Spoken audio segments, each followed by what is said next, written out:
Welcome back. Welcome back. Good evening.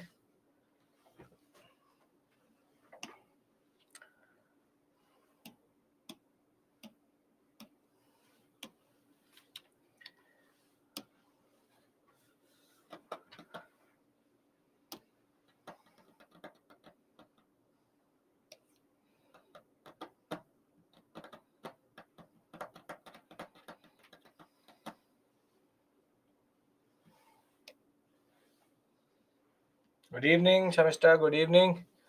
Okay.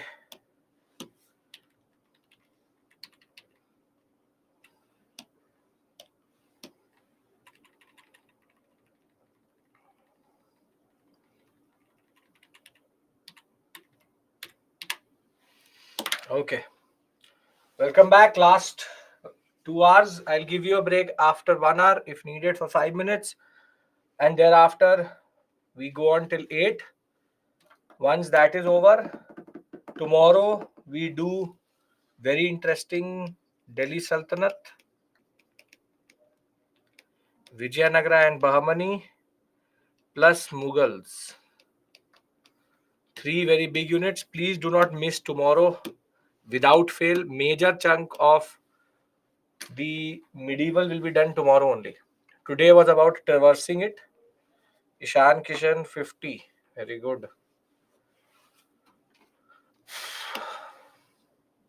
So tomorrow we do the major chunk. Basically, medieval 75% will be done tomorrow only. And because these rulers are important for art and culture, cannot miss it, cannot in a way ignore it also.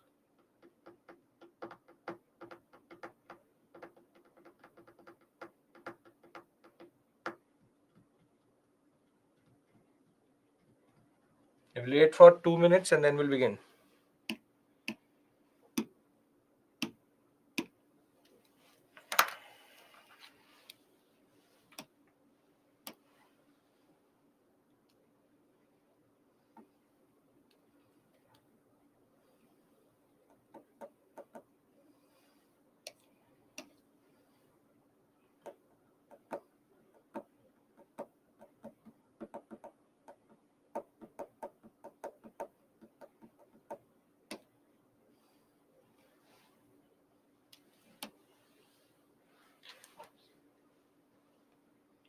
Good evening, good evening.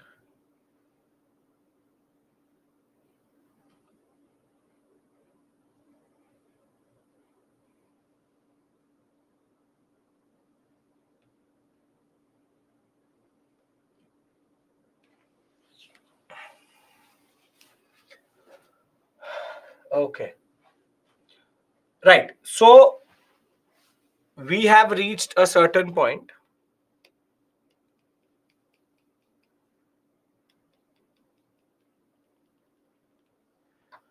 and we are at the moment of the invasion of the Turks. But before that, Saurabh, firstly, don't use the word Indian dynasties done. Delhi Sultanate is also Delhi Sultanate. Mughal is also Indian subcontinent. Vijayanagara Bahmani is also Indian subcontinent. So Indian dynasty, by mistake, also never say it anywhere, because that's a very dangerous British term which you are using and has a lot of connotation and has a lot of meaning in that regard. So yes, the early medieval dynasties are done. Now we have to discuss the formation of or the establishment of Delhi Sultanate. So very simply, we have reached, for example, till 900 CE. Till 900 CE. Now there are certain things which are there in the Indian subcontinent. First is fragmented polities. Second is feudatory mentalities. third is declining trade, and fourth is fragmented armies.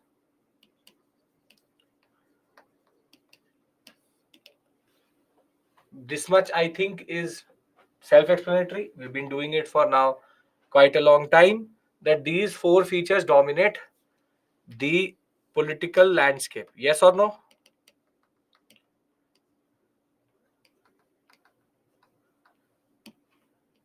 Yes. This is what dominates the political landscape.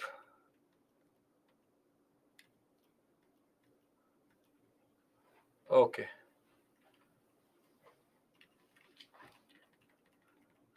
Now, I need your imagination now a little bit, because what I'm going to do is traverse between the period of 800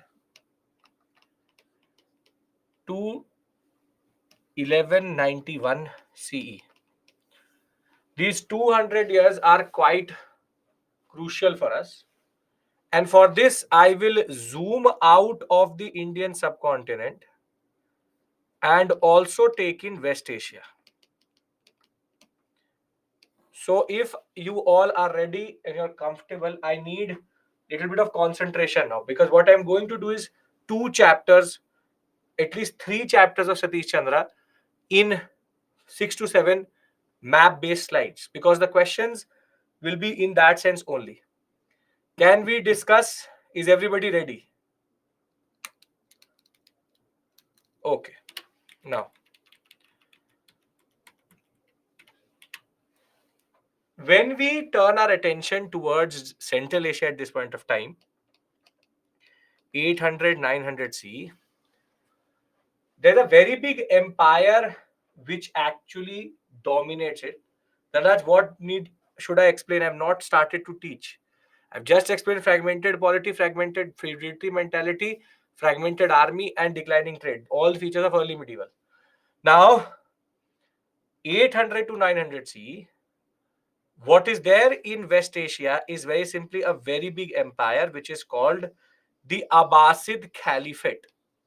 Now, the word caliphate comes from the fact that a khalifa is nothing but the political and religious leader of all Muslims. Of all Muslims.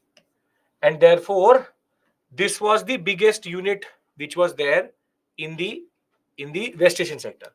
I don't care who are the rulers, I don't care what it is. I just care about their positioning. So between 800 between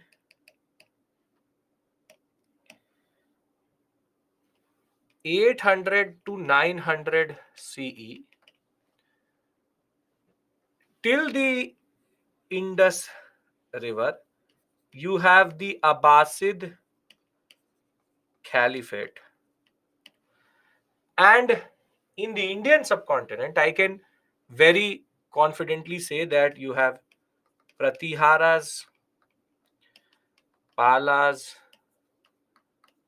Rashtrakutas, and Cholas. Does this map truly represent 800 to 900 CE?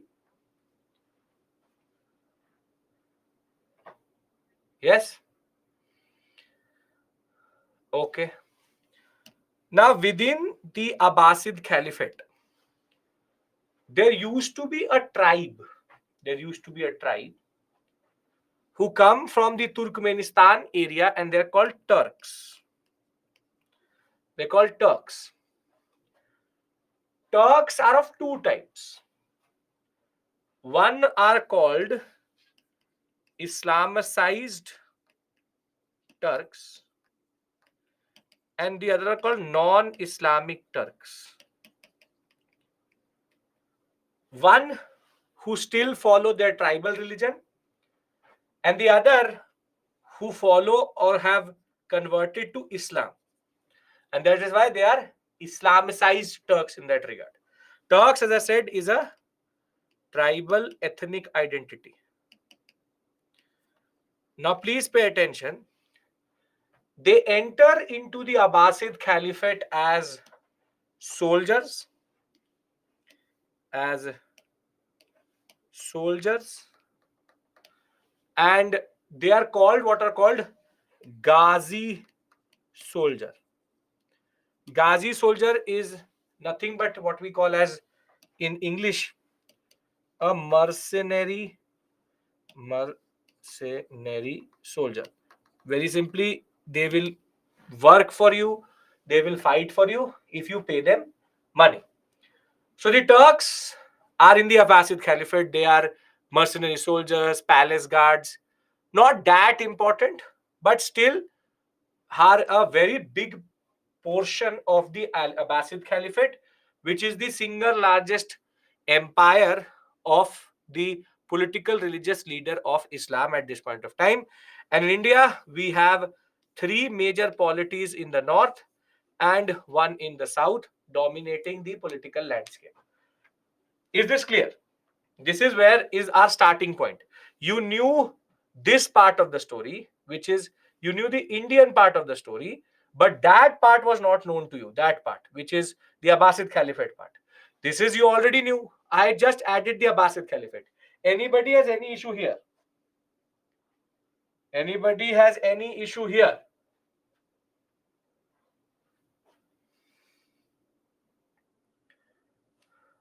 Because if you will sit saying nothing, I will keep on moving forward. If you want to ask something fundamental, no issues, no problems. I will repeat. No issues.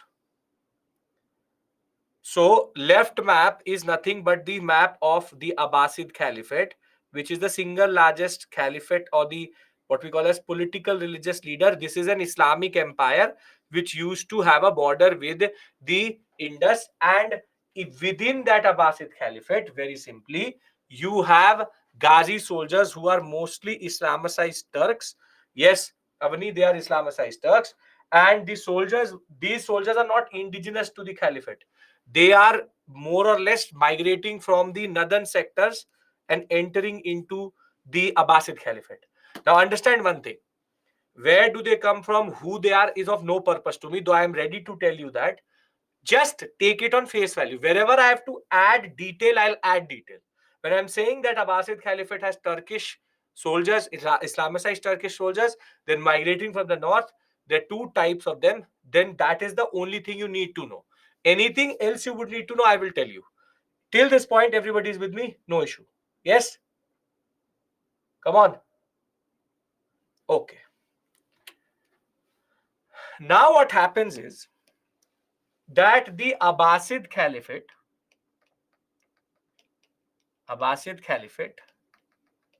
starts to decline. Standard recipe, as we know of decline as it is. If I change this to 700 to 900, 700 to 800, and go in a little bit more detail to 800 to 900 CE, the Abbasid Caliphate is now starting to decline, which is weak ruler, internal issues, this and that. And the Abbasid Caliphate declines and gives way to a new dynasty, the Samanid Empire or dynasty. This is very simply not a Turkish dynasty, but still Arab. But what is more important is that the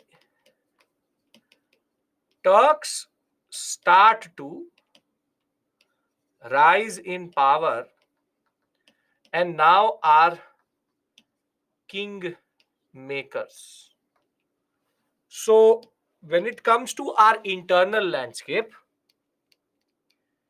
the Pratiharas, the Palas, the Rashtrakutas and the Cholas are the same.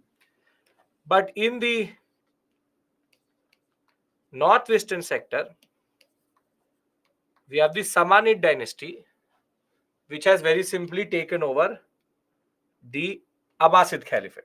I don't care who the ruler is, who was the first ruler, that I have nothing to actually worry about or have to actually even learn.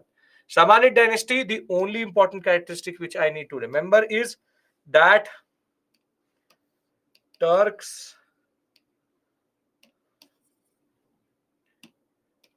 that Turks are rising in power and are de facto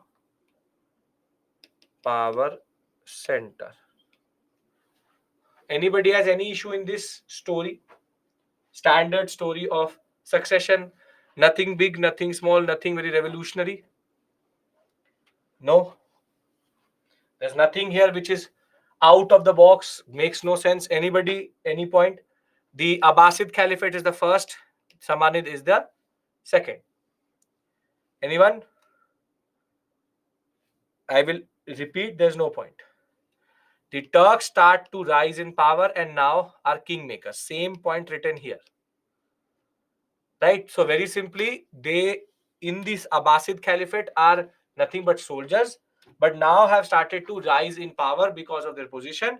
And though they are not the kings, but very simply they are the ones who are appointing the kings.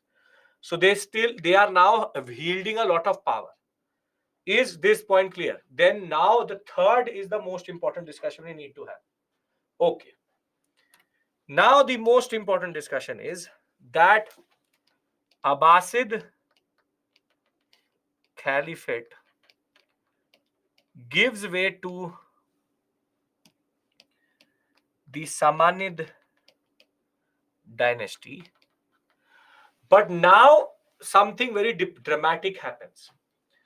And a Turk called Alptigin captures power, and he now establishes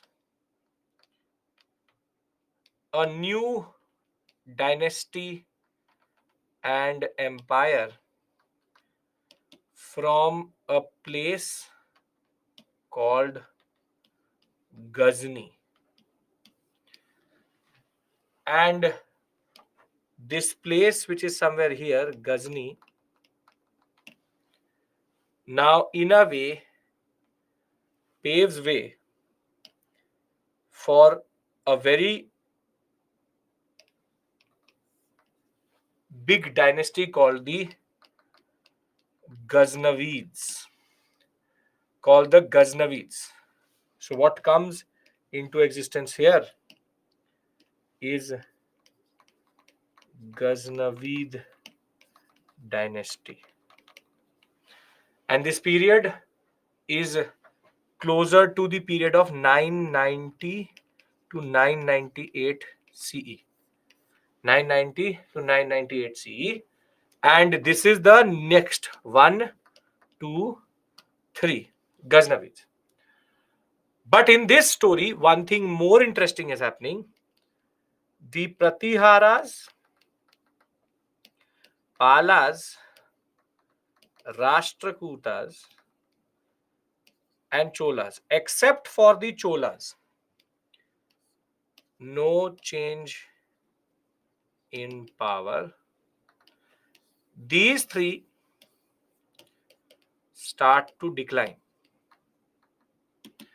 And if these three will decline, what is going to happen? Tell me. If these three will start to decline, what is going to happen?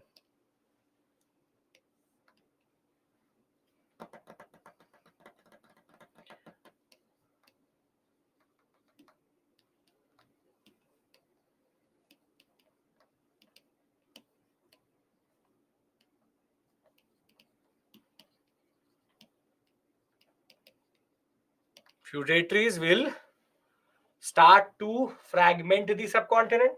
Am I right? that if Pratihara start to break, Rashtrakuta start to break, Pala start to break, when they will break into its feudatories. Because very simply, they are nothing but holding their feudatories together. Once they become weak, they will automatically, very simply, break into multiple dynasties. Am I right? Is this seeming logical? I'm telling you a certain progression. We started with Pratihara, Pala, Rashtrakuta, Chola. Abbasid became Samanid. Samanid became Ghaznavid. That is one part of the story. In two parts of the story, Pala, Pratihara, Rashtrakuta, Chola, Pala, Pratihara, Rashtrakuta, Chola were the same. Chola remain the same, but Pala, Pratihara, Rashtrakutas by 990 CE start to become a little bit weak. And this coincides with Al-Tigin capturing power. So, are these two stories together making sense to you? Yes or no? Yes.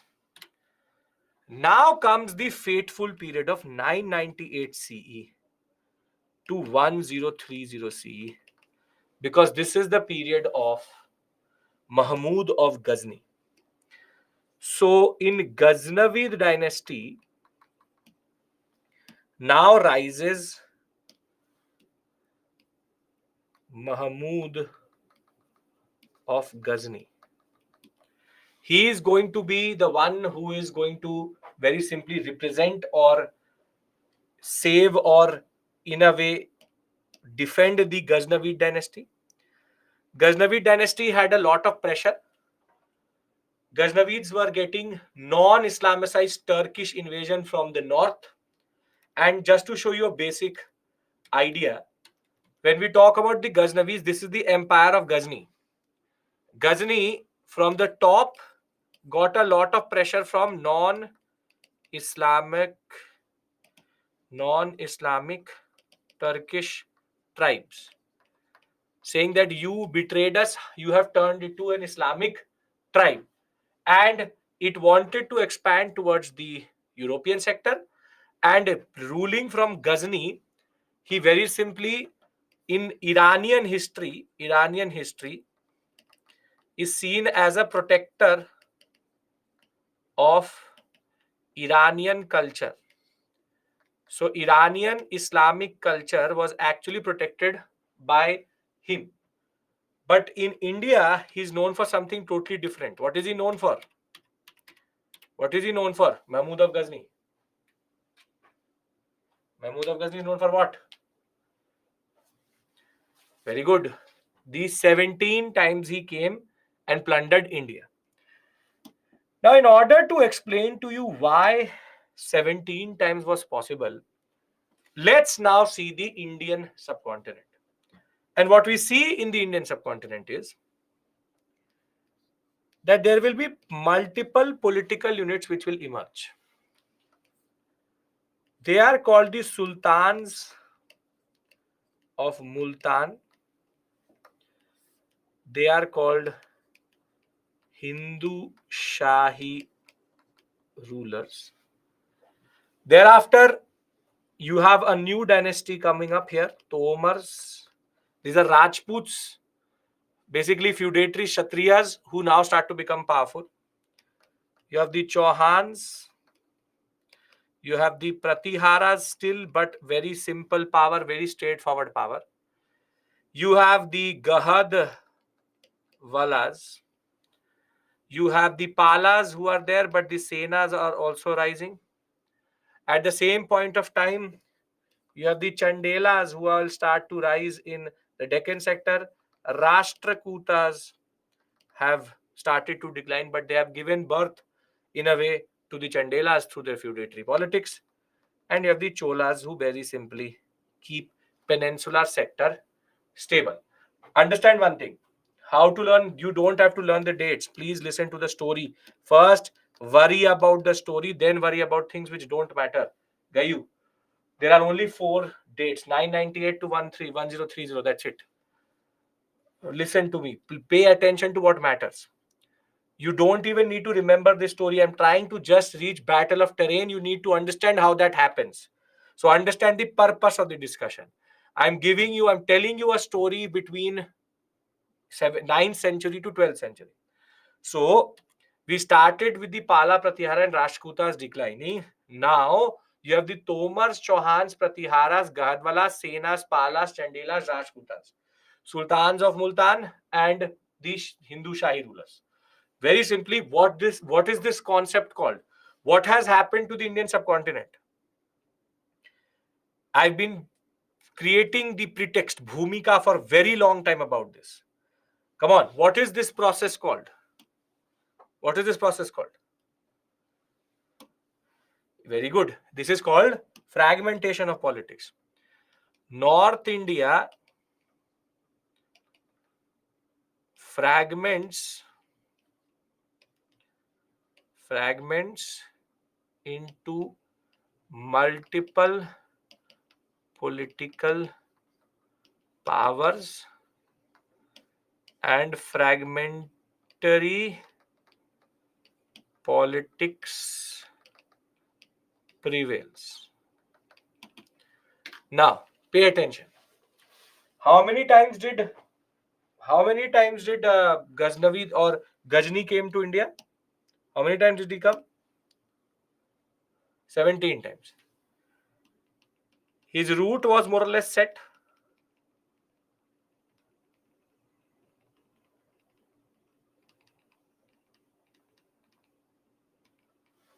This was the route he used to mostly take, which is basically come into India and very simply go towards Somnath.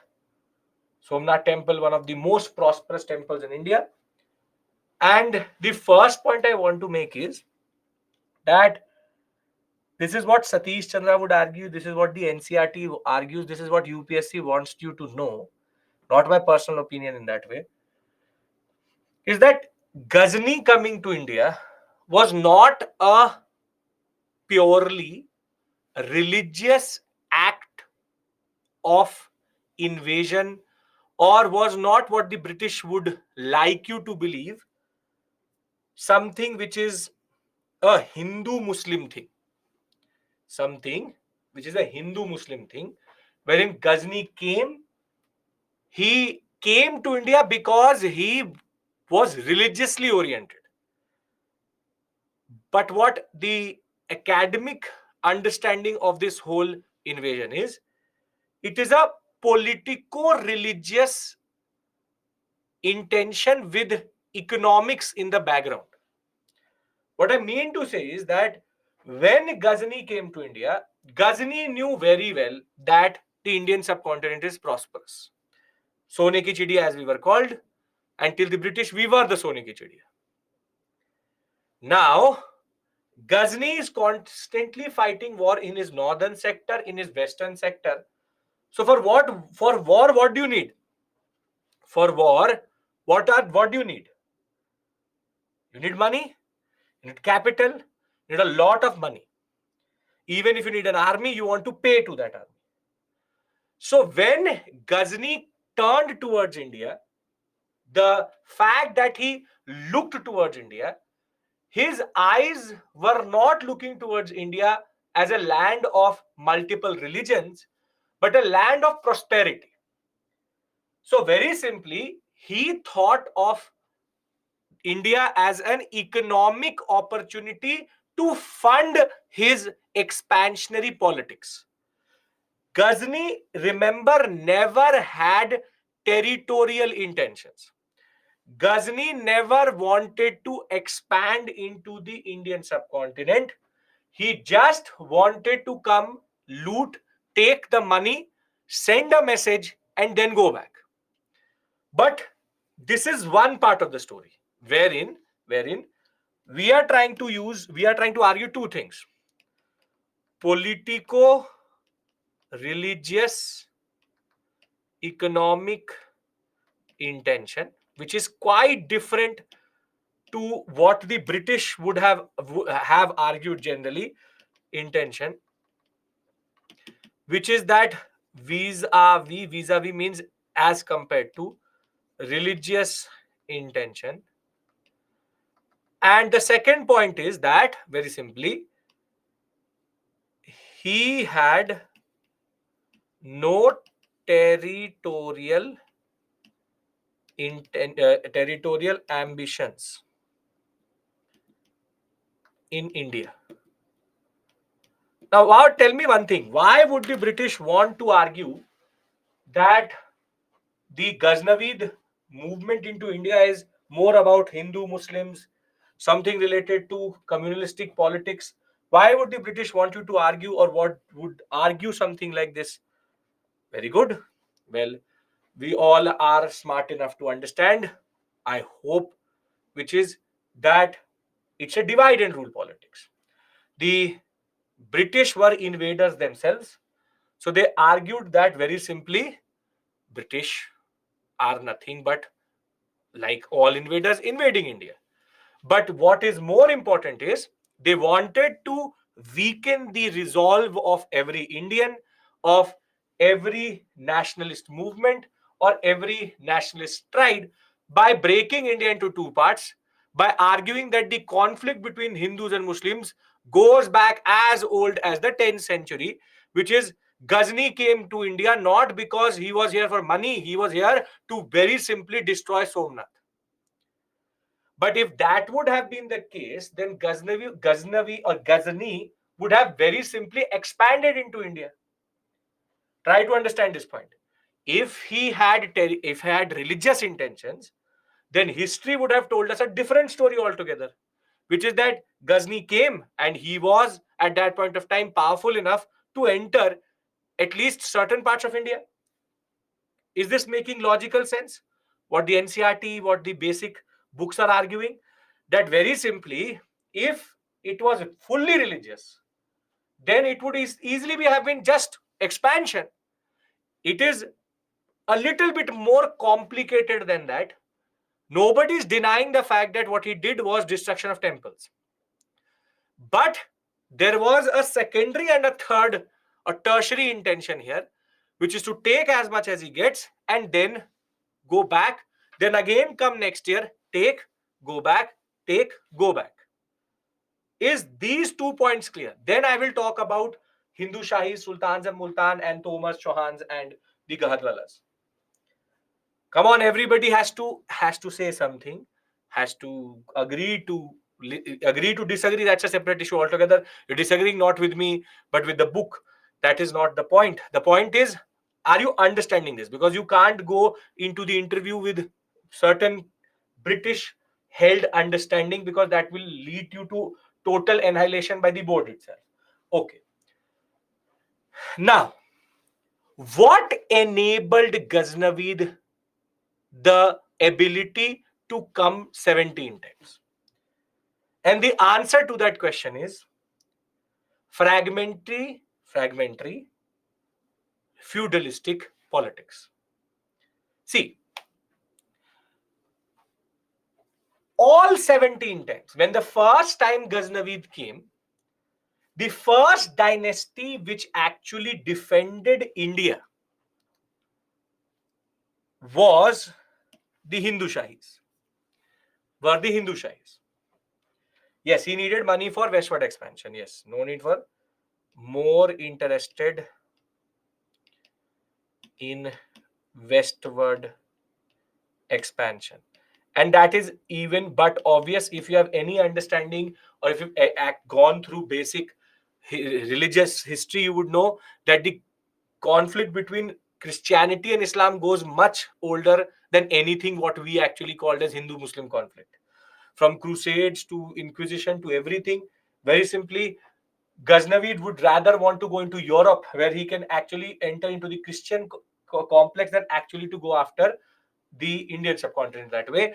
There is a religious angle. Yes, the Abrahamic conflict of very simply Islam, Judaism, and Christianity. So if you have this understanding, doesn't really matter, but very simply, therefore, them westward expansion is more important. Now,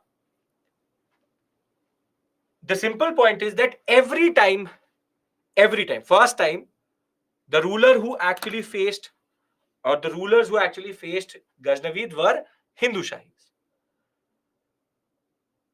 And what a pattern Ghaznavid had made, or Ghazni had made, was that when he used to go back, he used to always go back through the areas of sultans of Multan. Now, the irony of this whole basic thing is, all 17 times, only the Hindu Shahi rulers defended India, and only the sultans of Multan tried to stop Ghaznavi. Why didn't he expand Indian subcontinent? Didn't know India follows. No, Ankit, that's not the point. This is the point. You and me have the hindsight of knowing that, okay, there is fragmentary politics. But even if he enters into the Indian subcontinent, for him, going to Europe is much more prestigious in his history than coming to India. That is his understanding. So there was no compulsion to enter and expand into India in that regard.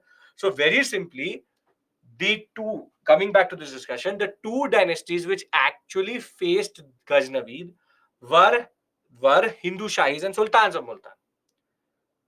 And if you go through the texts at this period and what the correspondence is there in the Rajasthan archives in that regard, Rajasthan sector, Hindu Shahi rulers actually approached Tomars also, Chauhans also, and Pratiharas also. That there's a person called Ghazni, who's coming into India. I have faced him 2 through 3 times. I don't have the power to face him. However, if we come together, we may be able to stop Mahmud of Ghazni. And you know what the answer would have been from the Tomars, Pratiharas, Chauhans, Gadwalas, or any one of them. What would be their basic answer to this question or to this proposition?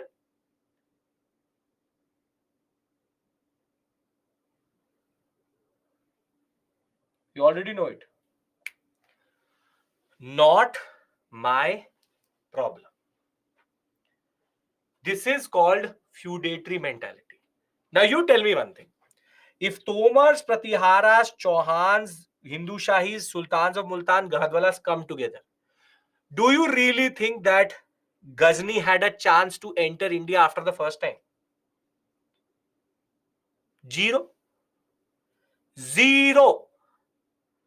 But it is this Satvahana tendency, a land grant poison, which had spread across North India, which created units or fragmented political formations, though very, very powerful and very, very, what we call as courageous. Rajputs are the most courageous, what we call as a group or community within the Indian subcontinent, but they did not want to get involved in something which was Hindu Shahi's problem. And herein already Ghazni realized that I can enter 17 times, and every time I only have to face one standard ruler, and don't even need to go towards Delhi. I can just take my route towards Somnath, get my stuff, and then take away. This is the problem. This is why I have been building up for 1 week to this moment. Why it was easy for Ghazni to enter into the Indian subcontinent and take what he wanted whilst having one of the most powerful kingdoms in India was because of feudatory mentality, feudatory fragmentary polity. So I've made two basic points here. I've tried to explain to you what is the intention with which Ghazni is coming, what is the standard academic line on it, and second, why was it so easy for him to do it in a certain way. And even if there were certain, even if the Tomars were facing, even if the Chauhans were facing, they were not facing in the united fashion, they were facing in a fragmented fashion. So there is a standard saying that one stick can be broken or can be broken, but if you take all the sticks together, they can't be broken. And that is the basic point. That is the standard politics which is happening. So if this map is clear, then we move forward to the next most important map and another set of changes which happen once Ghazni will die in 1030. Yes? Anybody has any issue till this point? You want to discuss something with me? I am not the one who you are arguing with.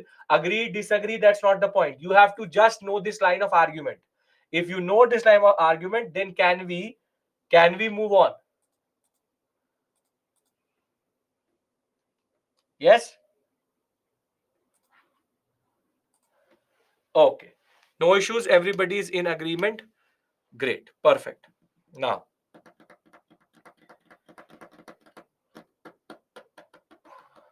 okay. Now let's move one set forward. Now Ghazni is dead. Now Ghazni is dead.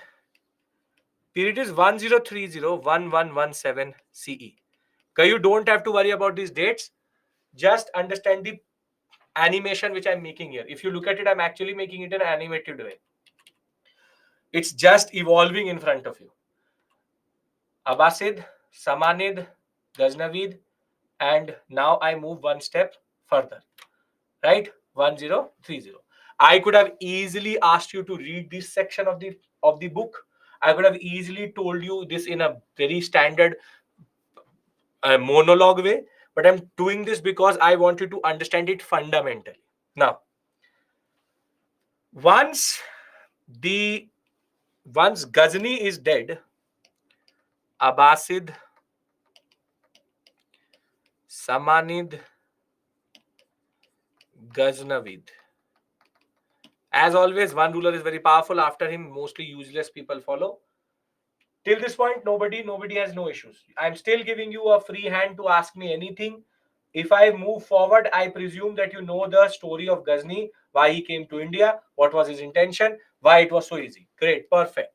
Now, the Ghaznavids become weak and they decline, and a new Turkish dynasty called the Seljuk Turks take over, and they establish what is called the Seljuk dynasty or empire. Again, same place. But the good thing about the Seljuks were they didn't care about the Indian subcontinent.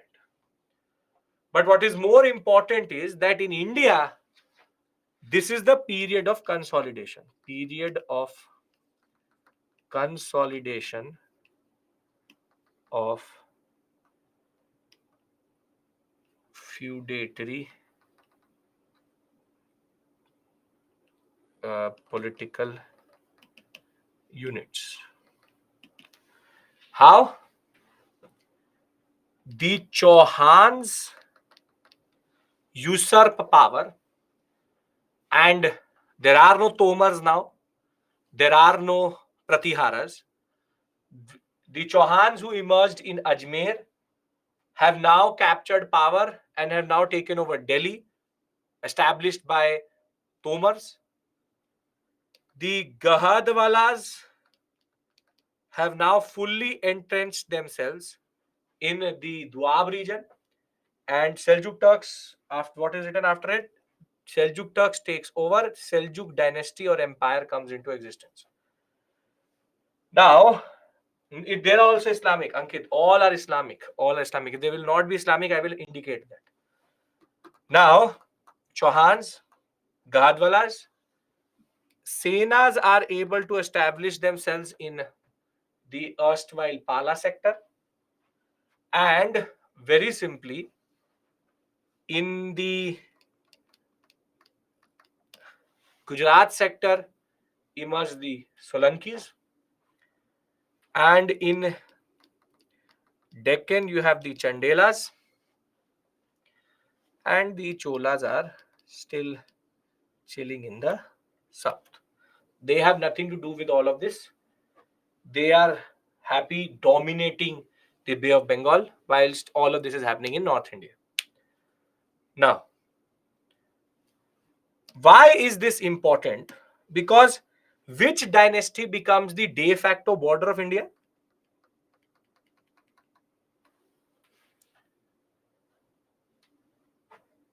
The Chauhans.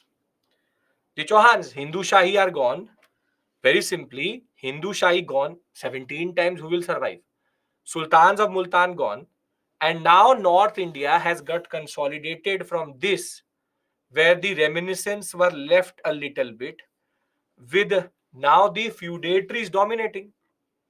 So the Chauhans emerge as the biggest power, even usurping power away from the Tomars. Gahadwalas emerging as the biggest power, taking away all Pratihara power. Solankis are able to consolidate themselves in the Gujarat sector. Chandelas emerge as the most. These are all Rajput dynasties, extremely powerful, all feudatories, and are known for their very, very beautiful and expressive culture, along with their valor and courage. So now the de facto border becomes Chauhans, and the ruler who actually is ruling the Chauhans is a person which we all revere and know as Prithvi Raj Chauhan. Prithviraj Chauhan. Sir, maybe they do not help each other so they can take over them in coming future. Nitin, that is true. They all want to fight with each other. They all are fighting with each other. That is true. Gadwalas are fighting with Chauhan. Chaurans are fighting with Solanki. Solankas are fighting with Chandelas. That is standard process. That is why you see here, na, the Tomars, the Chauhans have taken over the Tomars. Pratiharas, Gadwalas have consolidated. There is a consolidation of what we call as feudatory political units. So very simply, there are the Gahadwalas. You would know very, very standard story. The what we call as the Jay Chandra story. You would know. Jay Chandra is a Gahadwala ruler. So Prithviraj Chauhan and Jay Chandra story you would have heard. That is the concept of. That is the concept of very simply this only. Gahadwala and Chauhan politics. Yes. Can I move one step further? We are just reaching the last part of the story. Last part of the story. Yes. Okay. Now, last change. Last change in Central Asia. Abbasid, Samanid, you have Ghaznavid, Seljuks. And now, somehow, these Seljuks don't decline into one, but into two dynasties. One ruling from Gur or Gor. Gor again is a place in Afghanistan. And one ruling from a place called Khwarizm. And that is why they were called the Khwarizmi dynasty. Khwarizmi dynasty. And the person who is ruling Gur is Muhammad of Gori, as you call him Gori. And here a person called Jalaluddin is coming, rather no, Khwarizm Shah. Mahmud Khwarizm Shah. The person is Khwarizm Shah. But their location is very, very interesting. Location is that the Khwarizmi dynasty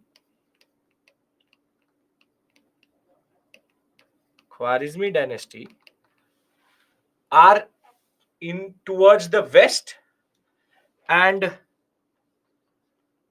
the Gurid are somehow tucked between the Indian subcontinent and Khwarizmi dynasty.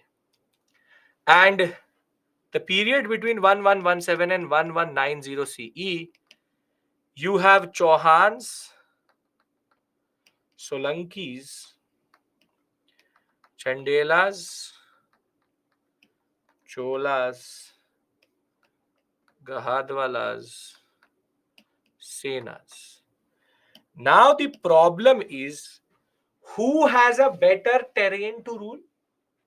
Terrain in the sense, who has a better ecology, better economy to rule? No, not the Chauhans. Gurid and Khwarizmi. Out of Gurid and Khwarizmi, who have better? Who have better? Ankit says Khwarizmi. Sushmita says Gurids. Gurids. Look at the physical map. Look at the physical map. If you will actually realize one thing, Khwarizmi dynasty is better placed than Gurids. Because what Gurids get is what? Pamir not? And the whole mountain range. Indus is part of India itself as of right now. And they are basically ruling over either mountain or desert. While Khwarizmi has the better part of Afghanistan, which is a little bit more greener, and very simply, Gurids are in a point of bother because there is pressure which is coming from the Khwarizm Shah on taking the Guridian area. Gurid himself does not have a good position, does not have an economy to support a big army. And now the inevitable happens, and we have been building up to this for the past 1 hour, wherein finally Mahmud of Gori, after getting pressure from the Khwarizmi Shah, because it cannot expand towards the west, cannot expand towards the west, he will decide to enter India. This is the difference between Ghor and Ghazni. Ghazni had the power to go towards the west, so he did not have any territorial ambition. Gori had no option. He had territorial ambition because he had no option. He could not have gone towards the Khwarizmi sector. So therefore, he entered into India, and now the ultimate battle between Muhammad of Gori and Prithviraj Chauhan has now been set up. For the past 1 hour, I've been building up to this point, so as to argue why did Chauhan or Prithviraj Chauhan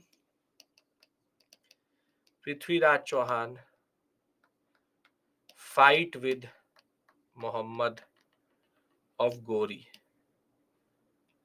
Very simply, I have tried to explain to you three things in between in this. How is, I'll write it down. I'll write it down 1 second. If you have answers to all of these questions, then we don't need to bother further. How is Gori and Ghazni different in intention? Why Gori had territorial intention?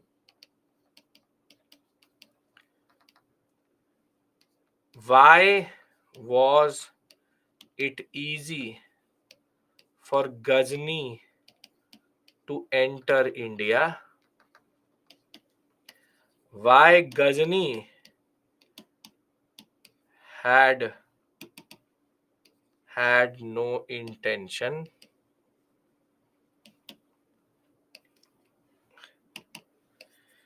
Evolution of India between 800 rather 700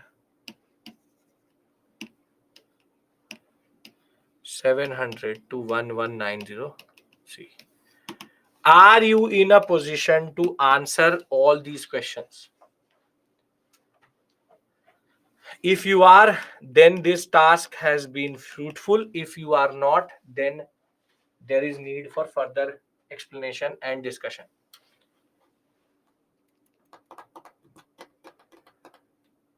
Is everybody on board? Come on.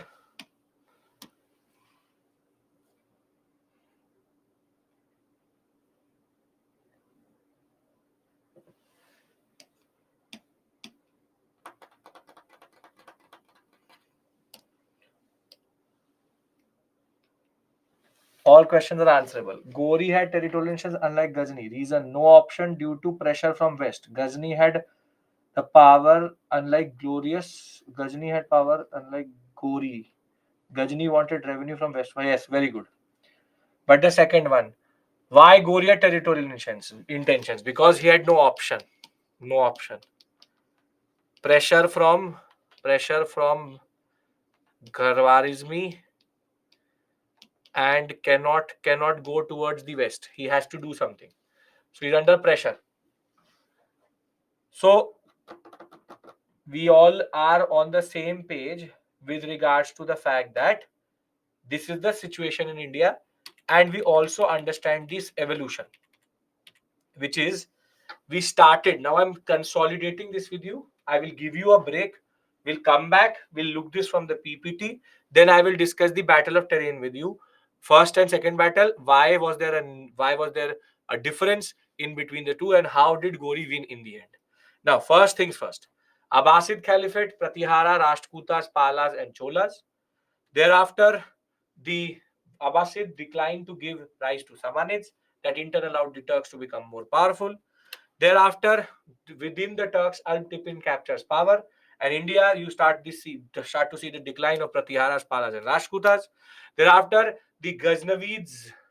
In Ghaznavids, Mahmud of Ghazni rises. India becomes fragmented into multiple polities, and now Ghazni starts to enter into India in search of money and so as to assert his dominance.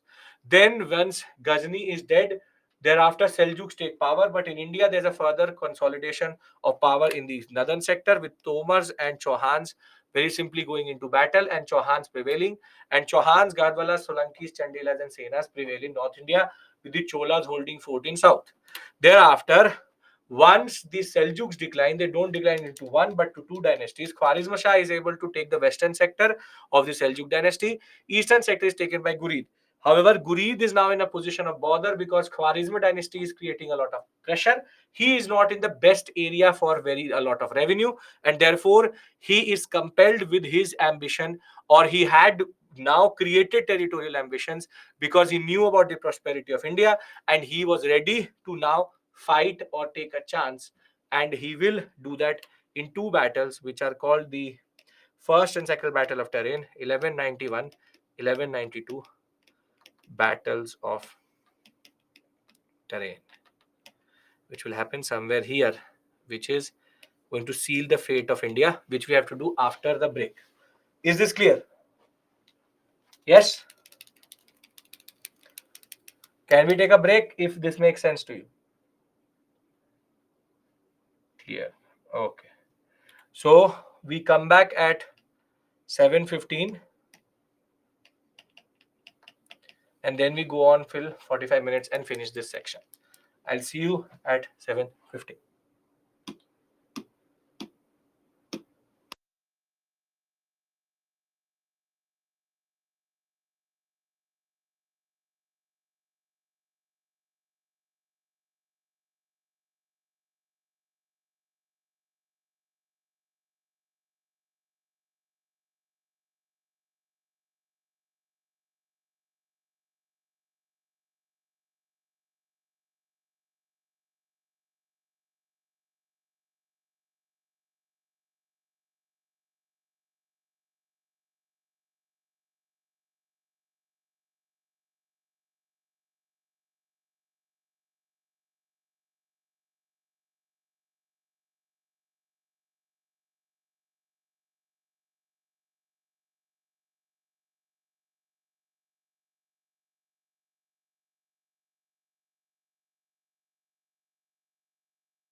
Welcome back. Welcome back.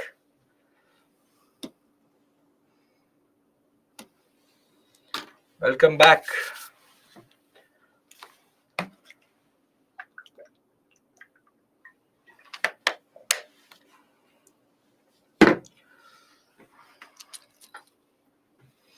$239 for 6. Well, still it's at least a total we can defend if we can reach 250, 260. Okay. Now, this is what we've done till this point. What we will do now is that we'll just cover this through the PPT also.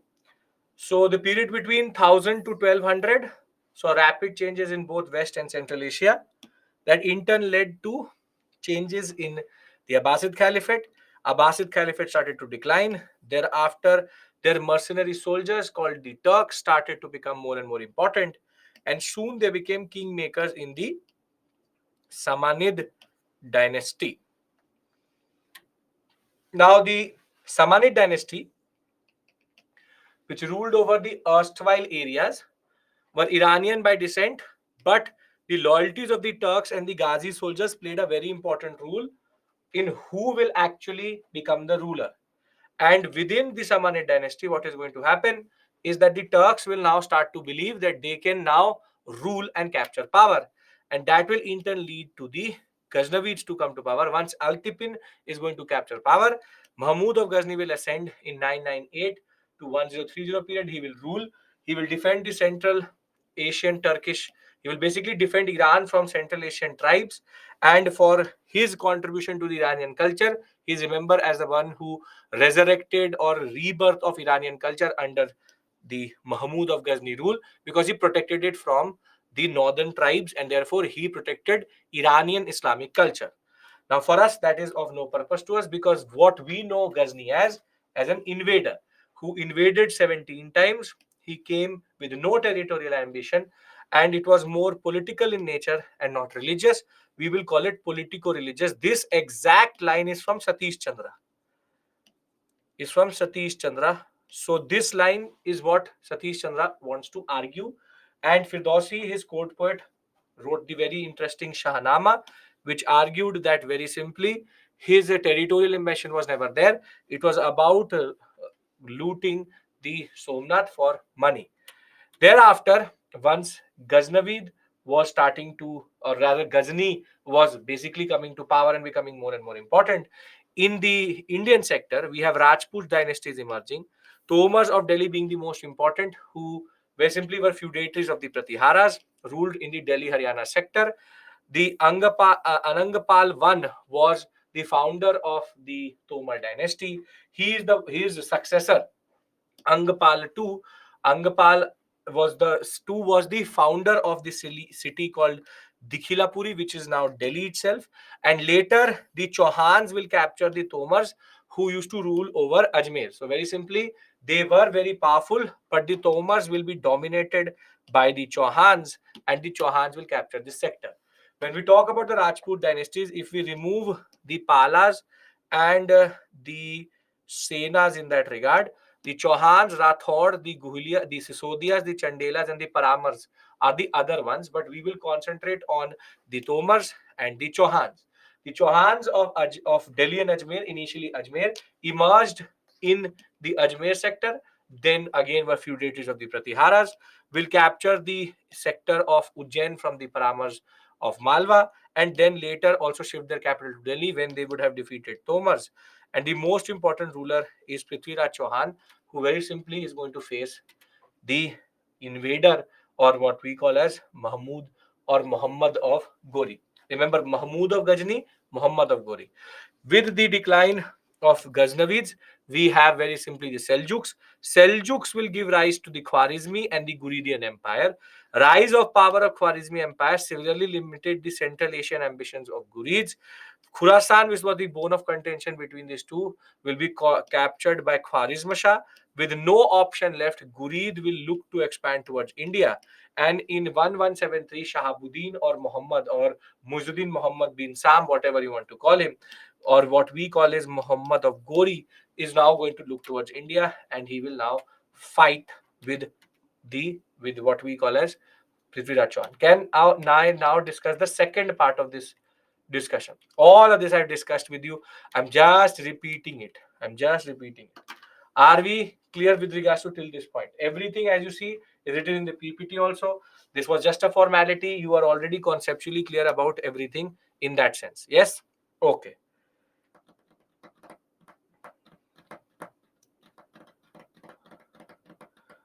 Okay.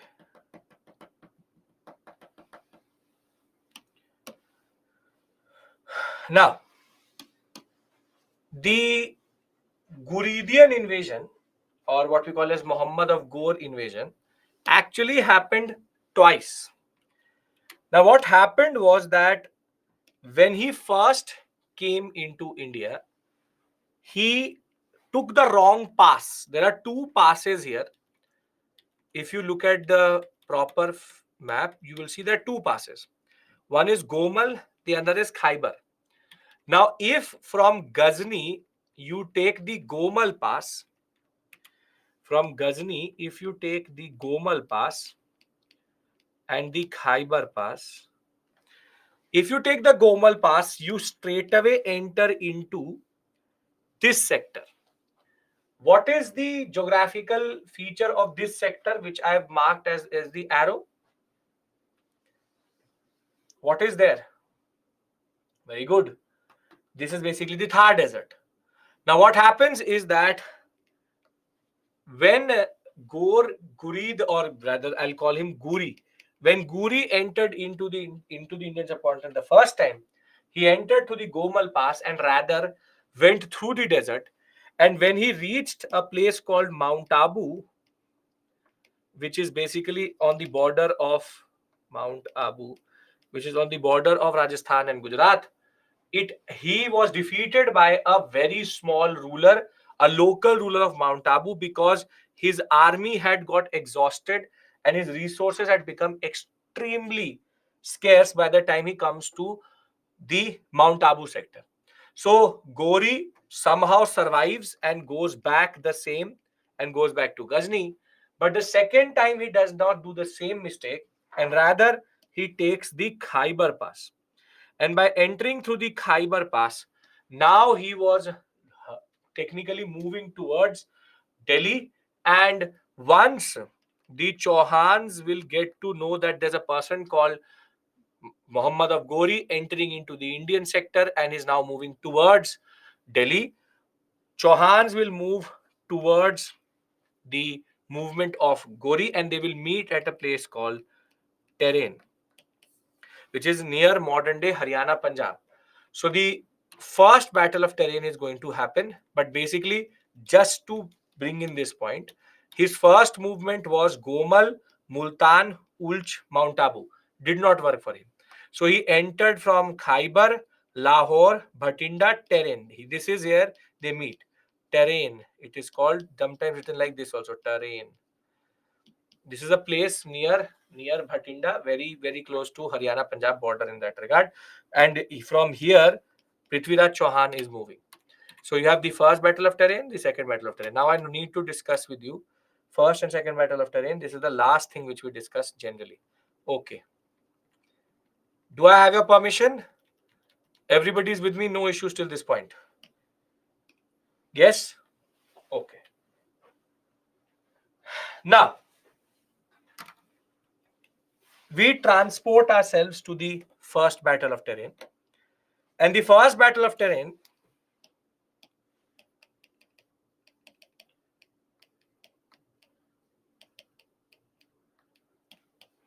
Prithviraj Chauhan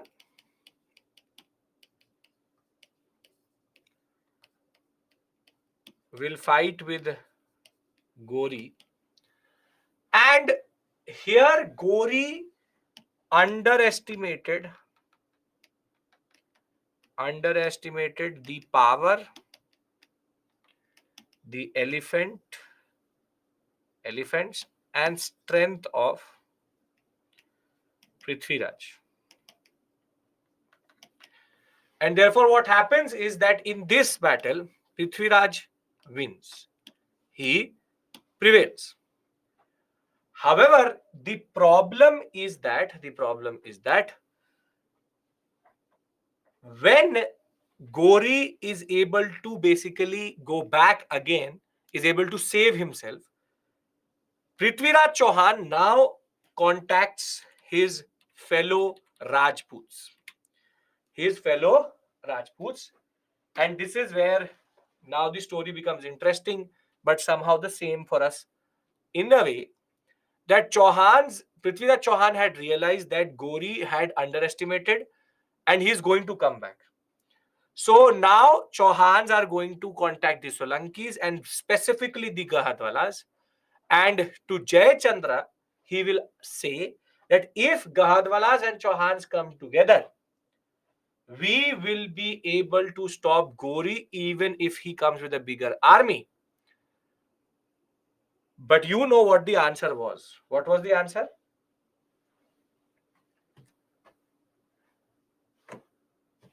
The answer was not my problem. And there is a story wherein Jayachandra promised Chauhans that he will fight, but Jayachandra doesn't. Very simply, for him, it was not his problem. It was a Chauhan Gori thing. And that is why, when the second battle of terrain will happen,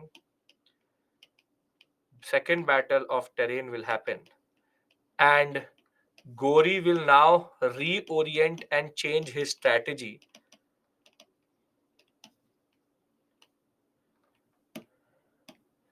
Gori will win, thereby establishing Turkish rule in India. But the question is, how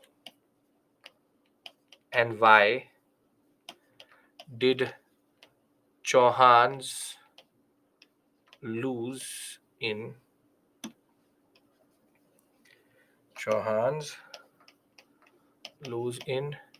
second battle? Till this point, everybody's with me? No issues?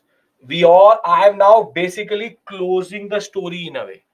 I'm very simply closing the story. This is going to be the decisive discussion we will have. Then we will practice and then we'll break for today and meet tomorrow at 10 a.m. But very simply, I started with you today with the concept of the Pallavas, the Chalukyas, and the Pushyabhutis. Then we went to tripartite struggle, Pala, Pratyara, Rashtrakuta. Then we went to Chola, we went to administration, we went to everything. Now, for the past 1 hour or so, we have been discussing how the subcontinent evolved and how West Asia evolved.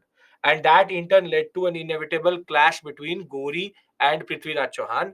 First war battle he won because the opponent underestimated him, and now Chauhans are going to approach the Gadwalas. Gadwalas will show feudatory mentality, and the second battle, Prithviraj Chauhan will lose, and Gori will be able to very simply capture Delhi and establish some of what we call as Turkish rule. That's a separate issue altogether.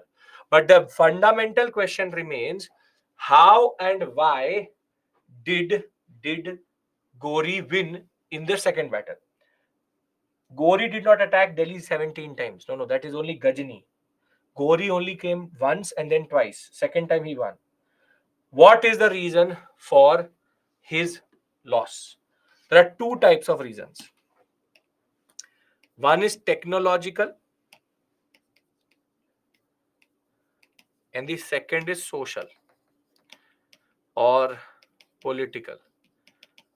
We all know the second part very, very well. No cannons. War tactics and cannons is Babar, not Gori. We know this is the first, this is the second. Social, what are the reasons? Feudatory mentality, which leads to disunity and fragmented defense.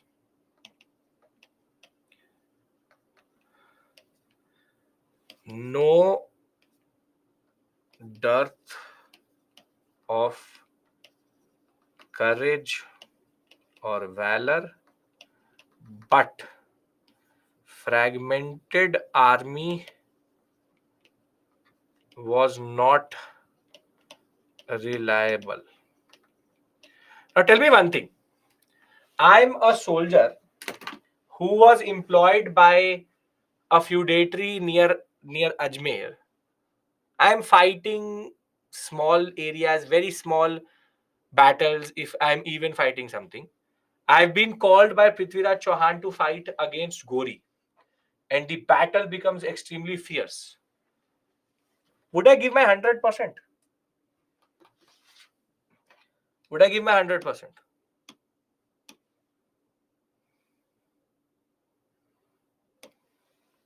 No. Why should I do it? I didn't sign up for all of this. So, what happened was that the feudatory armies, under distress,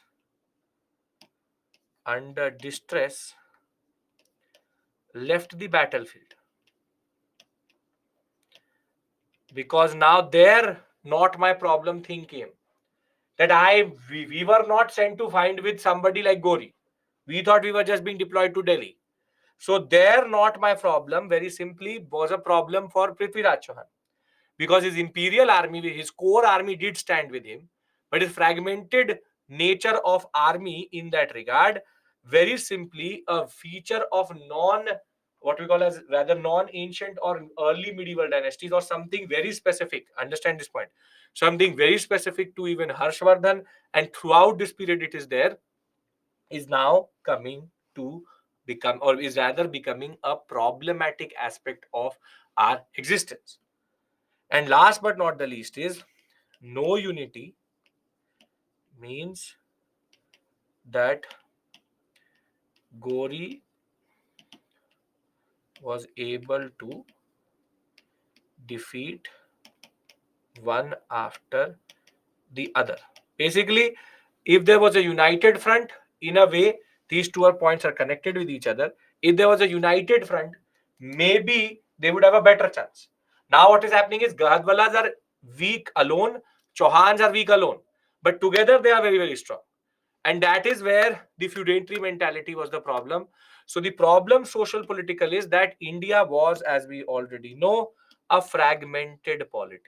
It was a jigsaw puzzle of different rulers who were ruling, but they never got united against one basic enemy. So I think social and political, we already have been, basically for the past 1 week, everything what I've taught you since Satavahanas has to be very simply concluding here. This is the moment in which I bring everything together, and we conclude here with regards to how that fragmented polity or feudatory mentality works. This part is clear, everyone? Now let's talk about technological. This is more interesting. Technological. Now see. Now, first is nature of army. See, if I look at Prithviraj Chauhan's army, Chauhan army, it is what is called elephant dominated. What do I mean by that? Very simply, there would be one, if the army is moving in this direction, there would be one major elephant regiment. Then there would be foot soldiers, which are called infantry. Then there will be again elephants. And then there would be foot soldiers. And in between these two, there could be archers and archers.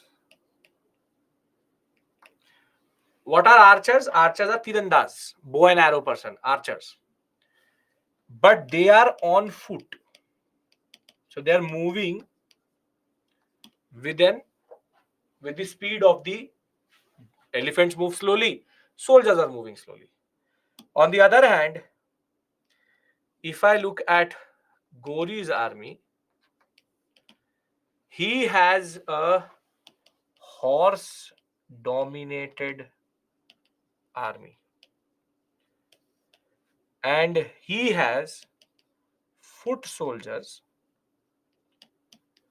who are surrounded by a very interesting, or something which was not in India at this point of time, and they are called mounted archers, wherein the archer was on the horse, So the Ghazi training of the Turks was such that, see, if I have to go for bow and arrow, I have to remain still. To take aim, my hand needs to remain still. And that is why the tirandaz of, or the archers of Chauhans, walked slowly. And what the Gori army had was that his archers were not moving with the foot soldiers. They were sitting on horseback. And whilst on the horse, where the horse is going up and down, their training was such that they were still able to have 100% aim. What this does is, very simply, your archers are moving, not like the ones where here they are sitting ducks, which is that they're very slow. So just by looking at the army of these two, you can make out something, which is that Gori's army was faster in battlefield, along with the fact that Chauhan's elephants were slow. This is the first point.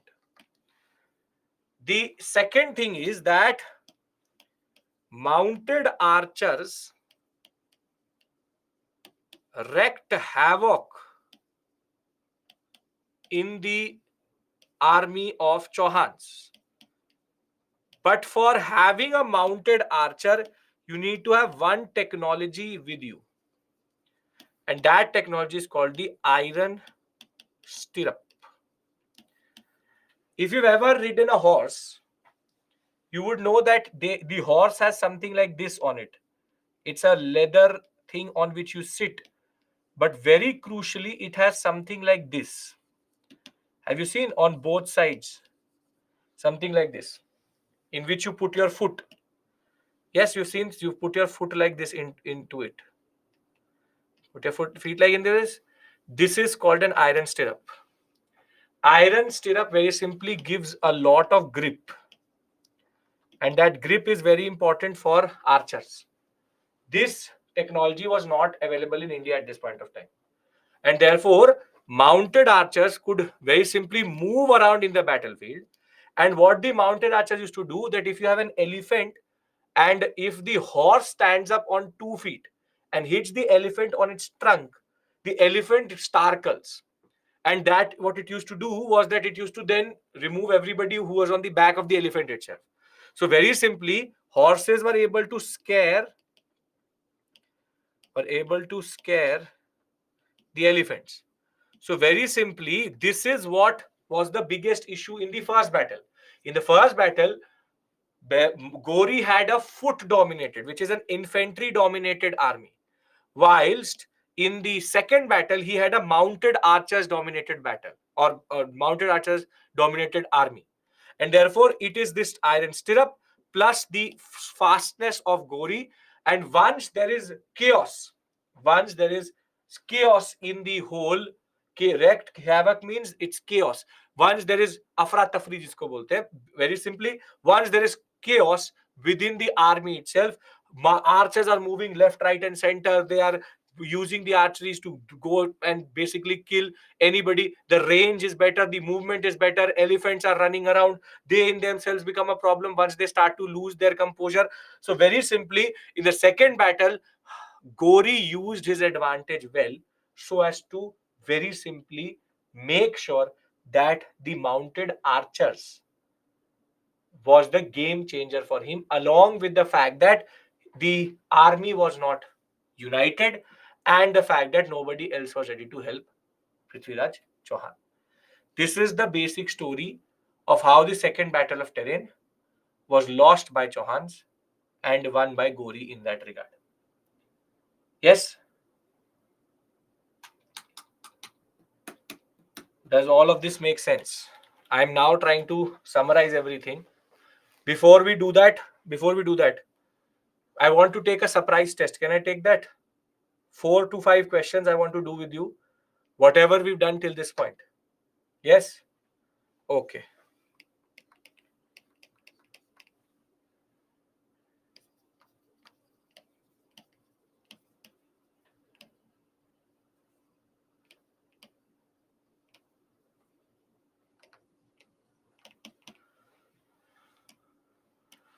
Okay.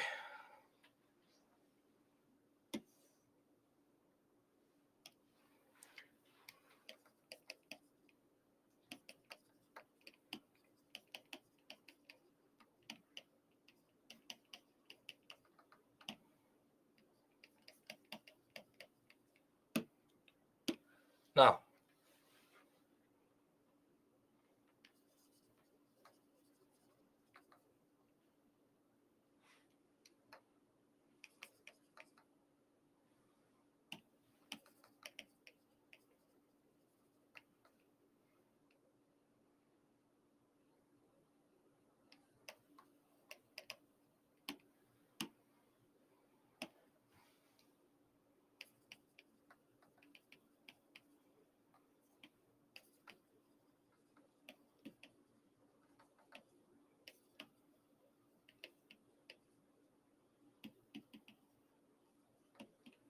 come on.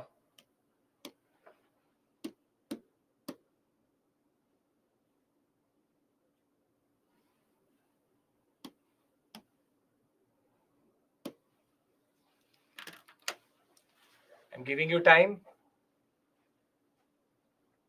Read it very, very closely and then answer.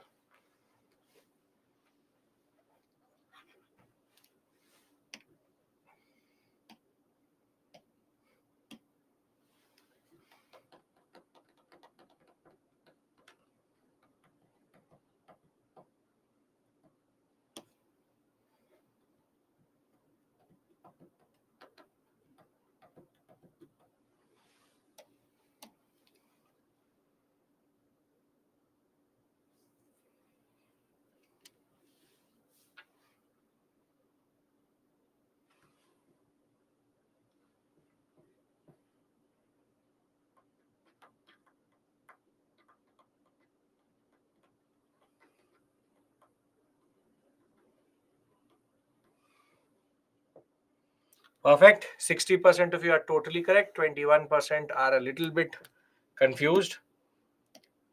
Shal Bhoga. Correct. Pachitandram is grant to Jain temple. Ghatika has nothing to do with Jain temple. These two are incorrect. Ghatika is a grant to construct a temple, construct a school itself. So this is the first type of question. Okay. Ghatika is for construction. You have to look for the word construction of school. Grant to school is fine. Shal bhoga. Okay. Avni, get the point. Getting where you're overthinking. Yes. No. Yes. Okay. No. Right.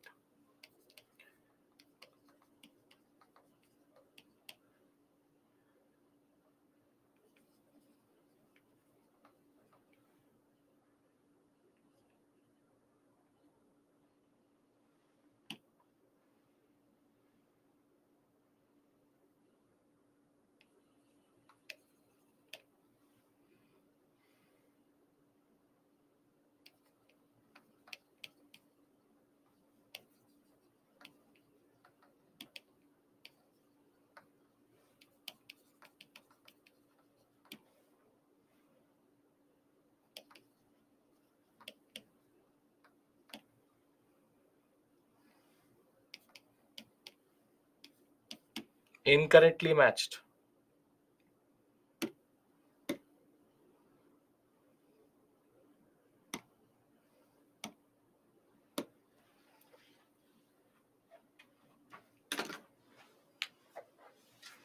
if you're an overthinker, what you just need to do is that you have to first identify what are you overthinking about. Students tend to overanalyze or either do silly mistakes. So you need to see where are you doing it. Either you know the topic, options in the sense that you think 50-50. What is the last? What is the last? Matha, Ghatika and Matha. So 50-50. See, that is not something called overthinking. Everybody can bring it to 50-50.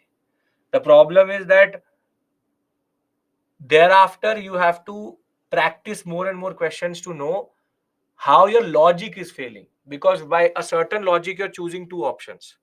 The A over B, B over A over a certain logic. You have to see if that logic stands or not.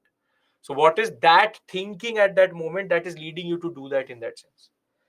Perfect. So you all are extremely good with the words in that regard. 67%, 18%, 9%. So 67. This is incorrect. This is incorrect. Yes, this is totally correct. Well and never gai. So can I change the type of question now? Are you in a good position to write this type of question? Yes. Okay. I hope you're finding this useful because I can teach also. I can start Delhi Sultanate if I want. Okay. Because I believe that if we consolidate in the class itself, it's better. So that's better. Okay. The second type of question is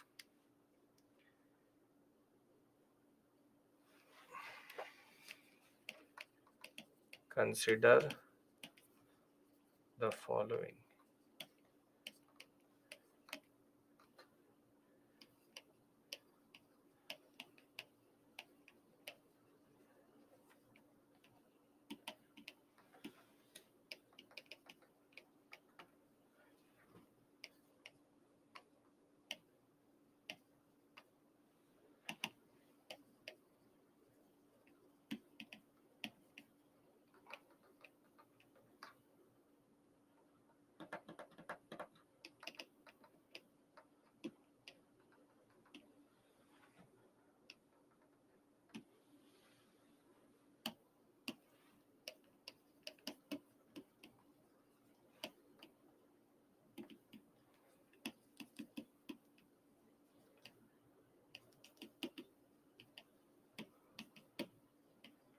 Come on. I know there will be a little bit of confusion, but let's see if you're able to answer. Ur was open to everyone in the village. Sabha was based on the principle of income and land. Himanshu, that is for you to decide. That is the overthinking part. Avani, again, what you're asking me, ask yourself.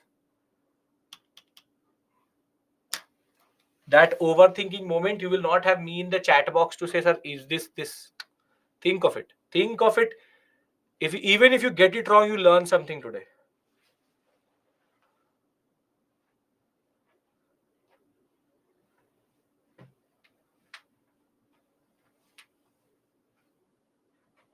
That is the challenge of this question.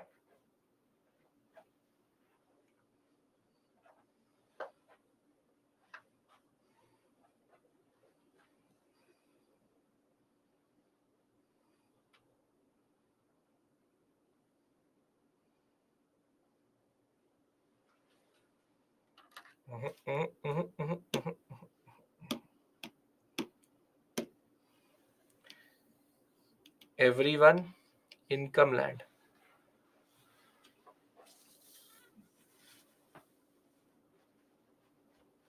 Everyone includes everyone, right?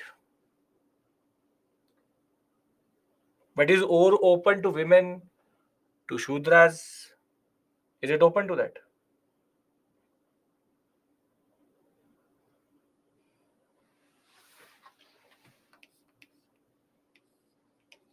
Generic extreme word. Why are you overthinking? So if you were successful in not overthinking, congratulations. But if you overthought, then everyone means everyone. If not specified, it's everyone. Sabha is based on income and land. How do you become a member of Sabha? By being a Brahmin, which is Varna. So isn't both the statements incorrect? So the 26% answered kept the urge of not overthinking. Now you tell me one thing, is this actually question very difficult? Or you made it difficult for yourself? In the exam situation, this would seem as a very difficult question. But the whole point of discussing things with you through graphics or through visual is to very simply understand. And once you understand, you can apply. Ur exception is, I'll show it to you. We did Ur in this session only, I think. No, the last session. Ur is when you exclude women and fourth. Here you exclude 2, 3, 4 and women. So this is actually not called silly mistake. It's basically called overthinking a little bit. It's a conceptual issue. So can I give you one more type of question like this, and then we can give a summary and then break for today? Yes. Okay.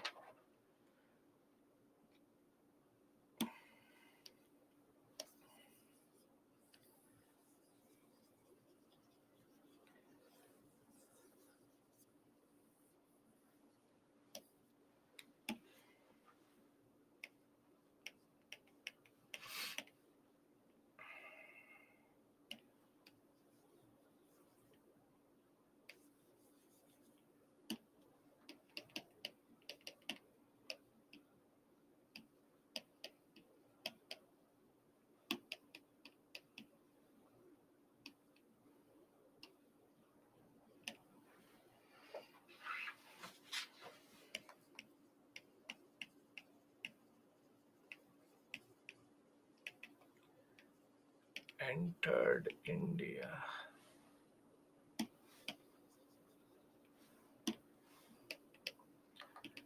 Entered the Indian subcontinent based on his religious orientation. Mahmud of Ghazni had territorial ambitions in India. Tomars were able to dominate the Gahadwalas and Pratiharas.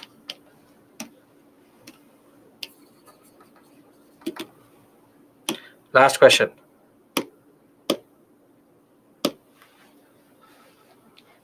Come on. Good, Himanshu. Great. Great.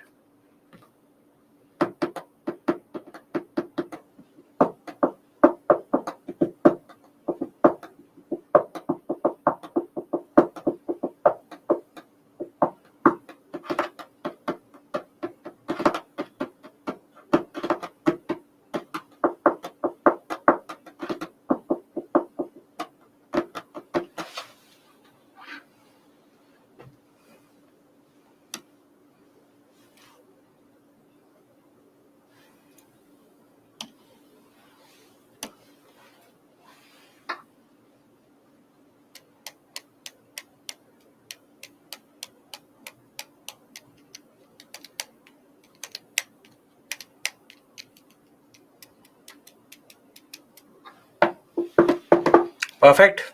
55% of you know that all the statements are incorrect.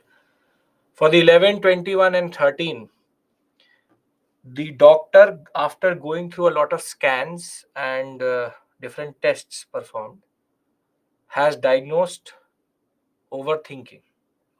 And fortunately, it's a curable disease. and the only thing you need to do is change your orientation. That's it. No medicines needed. If it becomes too much, then Dolo 650. If not, everything's fine. Just have to change your way of looking at it.